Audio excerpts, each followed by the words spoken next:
Yeah, good morning, my people. Good afternoon and good evening, depending on where you are listening from or where you are viewing from. Yeah, you're listening to Independent TV 7. The headline of this article says Northern Group under fire for opposing Kanu's release. I don't really know why this Northern Group are so very bent on seeing Kanu being killed. I don't know. I don't know what offense he has committed to deserve all this maltreatment or by I don't know maybe inhuman treatment bestowed upon him. The Northern Consensus Movement (NCM) has come under severe attack by the indigenous people of Biafra IPOP for criticizing and opposing Igbo elders' plea to President Muhammadu Buhari to release its leader. Nnamdi KANU being detained by the Department of State Services being illegal. IPOP, Indigenous People of Biafra, in a statement by its spokesperson Ima Powerful, described the views of the Northern Group as stupidity and also a shameful display of arrogance, while emphasizing that such comments are being the sole reason for the group's agitation for self-independence.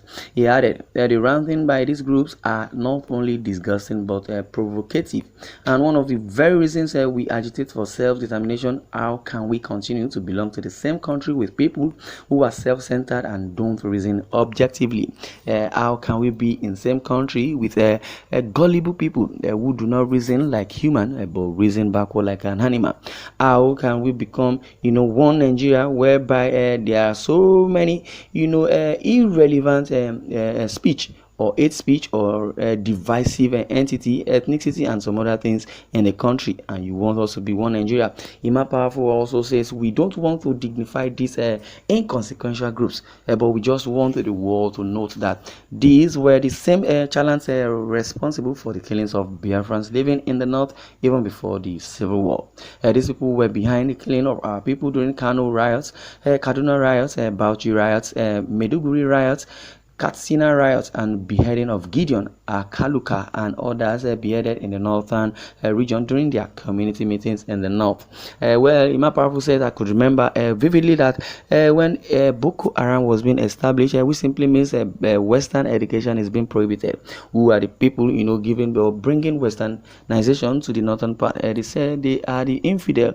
Who do they refer as the infidel? They said they are the Christians. And meanwhile, the international body, United States, and also as put a pen down as blackmailing, or let me say recording Nigeria's history of religion into black book of the record that says is the most violated religion entity.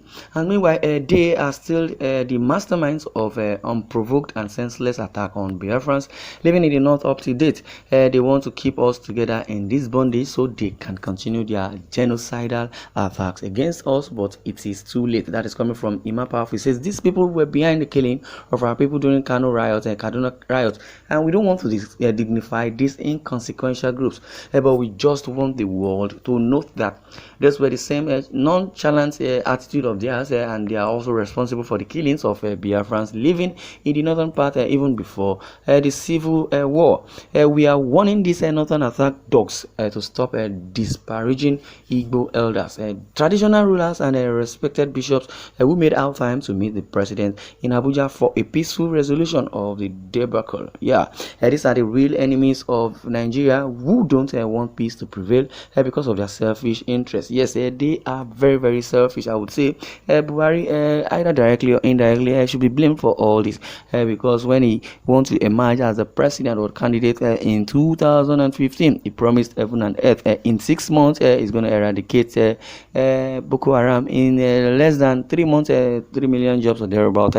Every jobless youth, as far as you are above 18 years old, you will receive 5,000. But those are the blasphemy and propaganda, and Buhari should be arrested for that because that is deceit to power. It's under the constitution of Nigeria. There is sin or violating the constitution by deceiving people to power. And in the long run, you got into power, nothing has been done. The Igbo elders and traditional rulers were doing Nigeria good by telling Buhari to release Nnamdi KANU. Yes, we believe much in what we are pursuing, and their ranting cannot afford to move us in our resolve to get Biafra. According to Imam Powerful, it says, we are warning these northern attack dogs to stop disparaging Igbo elders, traditional rulers, and respected bishops who made out time to meet the president in Abuja for a peaceful resolution of the debacle. These are the real enemies of Nigeria who don't want peace to prevail because of their selfish interest. It is quite appalling and unfortunate that these attention seekers are showcasing their stupidity and ignorance to the world by coming out openly to rant in the very manner they did. They should stop pretending that they don't see the handwriting on the wall against the Nigerian government and its security apparatus for the extraordinary rendition of Nnamdi KANU from Kenya. What that simply means that Nnamdi KANU was kidnapped all the way from Kenya down to Nigeria, and the information minister couldn't even release the information. It was Malami who represented the information minister and released a press statement that Nnamdi KANU was being arrested. Now, the case has been in court. They said Nnamdi KANU jumped bail since 2017 up to date. That should be like 3-4 years, and since Nnamdi KANU has been kidnapped, they have refused to produce Nnamdi KANU in court. Instead of producing Nnamdi KANU in court, they will give excuses, a logistics problem.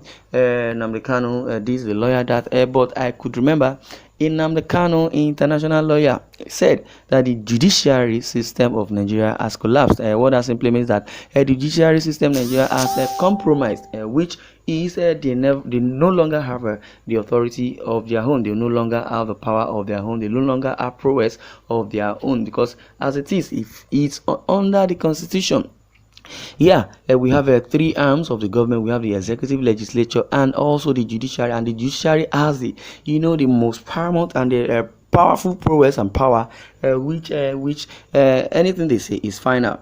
Why now that when a judge says this, DSS or other security agency would say no, there is a power of forces above or behind the scene controlling this entity. Yes, that is why I said Malami, either directly or you believe or indirectly, you believe I would say is the one ruling the country, and President Muhammadu Buhari is just representing Nigeria all over the world. But the presiding master is Malami, as it is, because he's the Attorney General of the Federation and also the Minister of Justice. So he has been the one giving orders. Bita Inyanko had already said they should move Nnamdi KANU from one facility to another, to a better one, but as it is, the DSS never yield to our plea, and because she has no power of her own. What this simply means, and what I'm trying to buttress, is that the international lawyer Nnamdi KANU said that the judiciary has compromised, and meanwhile he said he is going to table this matter in the international panel,